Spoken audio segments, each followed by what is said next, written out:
Over the past few years, the internet has been flooded with a highly specific type of document, the tech billionaire AI Manifesto.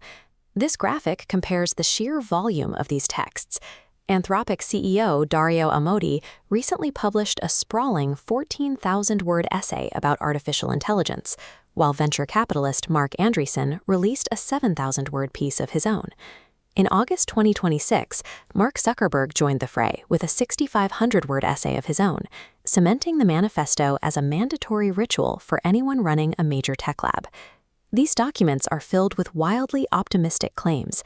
They predict that advanced AI will cure all diseases, double the human lifespan, and create boundless economic abundance. The leaders of the world's most profitable companies are deliberately positioning themselves as our philosophical guides to the future, rather than corporate executives selling a product. But this chart tracks Pew Research polling, and it shows a starkly different reality on the ground. Over a 4-year period, there is a sharp 13-point spike in public anxiety, with half of all American adults now reporting they are more concerned than excited about AI. As the visual expands, we see the corporate data alongside that public fear. A recent MIT report surveyed enterprise businesses trying to implement these tools and found a staggering 95% failure rate for AI solutions. If the general public doesn't trust the technology and enterprise businesses are struggling to actually use it, who exactly are these tens of thousands of words written for?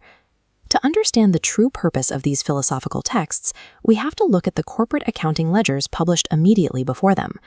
Mark Zuckerberg published his essay, The Future is for Everyone, on August 10, 2026.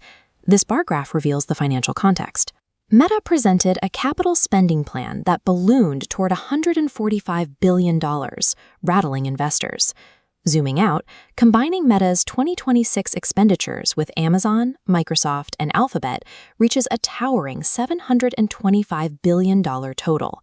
Sinking nearly $1 trillion into server farms for a technology with high failure rates makes Wall Street incredibly nervous. When executives need to pacify panicked shareholders footing $1 trillion bill, a 6,500-word essay about human flourishing serves as a highly effective narrative shield. Beyond the staggering hardware costs, there is an equally intense battle over the people required to build these frontier models. Following the underwhelming release of Llama 4, Meta stood up its superintelligence labs, anchored by a massive $14.3 billion investment in Scale AI.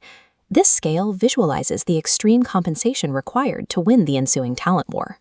Top AI developers are reportedly being offered pay packages reaching $100 million for a single year. Elite researchers commanding that level of wealth do not want to optimize ad targeting algorithms. They demand to work on a historic, world-saving mission. These public philosophical essays function as high-end recruiting brochures, designed specifically to attract the most expensive engineers on Earth. The third audience for these manifestos is the government.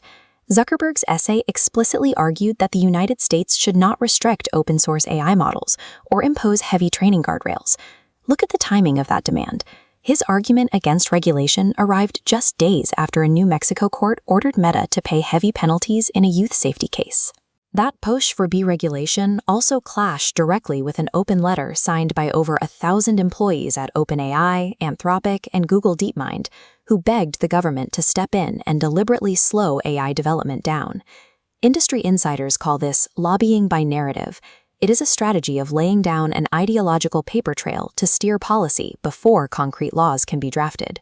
By framing regulation as a threat to human prosperity, these executives are attempting to convince lawmakers that the tech industry should simply be trusted to police itself. Silicon Valley has a long history of writing sweeping, predictive founder letters. In 1995, Bill Gates published a massive book predicting the future of technology, yet managed to get much of the near future wrong, and almost entirely missed the impact of the internet. Google's 2004 owner's manual enshrined the famous motto, "Don't be evil," a phrase that Alphabet quietly demoted from its corporate code of conduct years later. And in early 2017, Zuckerberg himself published a 5,700-word manifesto about building global community, arriving right before the Cambridge Analytica scandal exposed the actual mechanics of his platform.